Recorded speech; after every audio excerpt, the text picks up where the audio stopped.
And Bo, you just mentioned about this, family. We don't want to say who they are, but you want to share that? So this couple makes Above, combined on their yeah, yeah. W-2s $550,000 a year. Yes. And they told me it was hard for them to save money. So if Wow. you really look at it, look, if you're W-2'd, Yeah. you're pretty much getting taxed at the worst possible rate you can.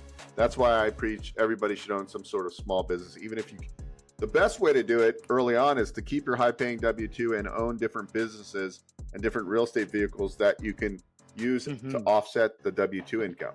That's the best way to go about it. There's different investments. Yeah. Like if you invest in active Mm. businesses. So if you invested in a boutique motel, for example, or you were active in a Yeah. assisted living, residential assisted living, these are businesses Hmm. that potentially you can do cost Hmm. segregations, and that could have an impact because they're active business. Now, I'm not a CPA or tax accountant, but these are the things I would be looking at. At the end of the day, if you can figure out how to defer or offset your taxable income every year legally, then that's what you should be doing.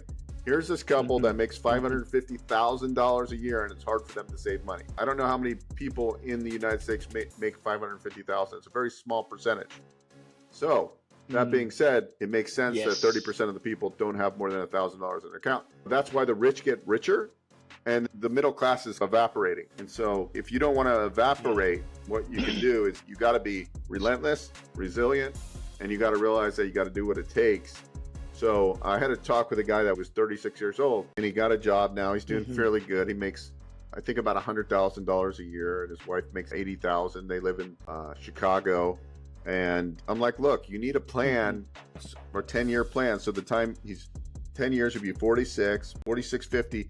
You want to be able to financially retire by then. Not saying that you're going to, but you want to be financially free by the time you're 50. Hmm. And so add up your expenses. What Yeah. does it cost you to live? This is a simple equation, I think.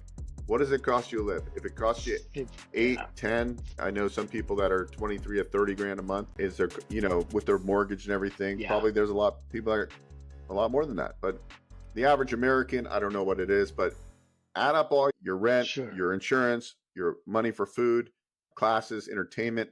What does that equate to each month? And let's just say it's $10,000. But your first goal in life is to try to rebuild Hmm. something so every month you have that 10,000 coming in. So you want to build that recurring revenue stream so you can replace your monthly expenditure. And then you start getting a little bit of financial freedom. And that's the goal. And then you keep on adding, appreciating assets and things that can offset your earned income.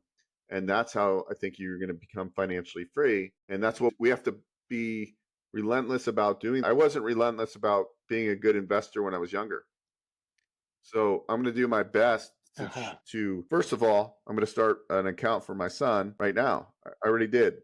And every month you put a Yes. little bit of Yes. money. Even if Excellent. you don't have a lot of money, you start Yep. putting Yep. 20, $50 a month into Yep. that. Put some. Be consistent and then Hmm. set up multiple Hmm. accounts. Every month I'll put 500 or 1,000 into I invest in merchant cash advances, which I can do pretty good revenue if you diversify.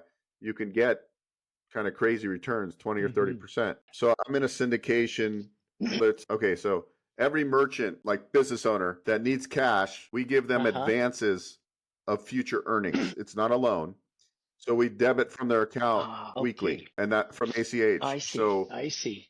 all these lots of people need to dip into MCAs. It's very expensive money though, because if we front $100,000, they basically pay back 145,000 in 6 or 7 or nine I months. see. So your annualized return could 9 months. be 80 or Yes. 90% on these Yes. deals. And each week I Yes. get I've heard. money back in my account. So I put a Hmm. little bit of money into that nest egg. And then the money that I get paid back weekly, I just keep reinvesting Sure. into other MCAs, right? That's one. Got And it. then what else do Got you it. invest in? Got it. If anybody would like to find out more, do reach out to Bo or to me. Bo. Also, we talked about legally, we should be always looking at and get financially information wise savvy so that you could reduce taxes legally. That's the big part of it. If you're paying 40% taxes with federal and state together, or 37%, so one third or 40% of the time uh, every year we are paying, just working to pay taxes. Myself, about 50%, I used to, but going into real estate and other stuff. Okay, now you have to recapture, but you can zero you a lot of many years. I remember years ago you made several $1 million and you were Mhm. like, what up? Hey, I Yes, made this yes, much money, yes. but I had X amount of millions in depreciation, Yeah. right? I never would have thought that I would find like taxes interesting, but I do now because it's a third of the equation of financial freedom. And so one of the CPAs I Yeah. work with, he said, Beau, you get to a point if you're W-2, it really doesn't make sense to make more W-2 income because the time it takes to work those extra hours and the amount you pay in taxes.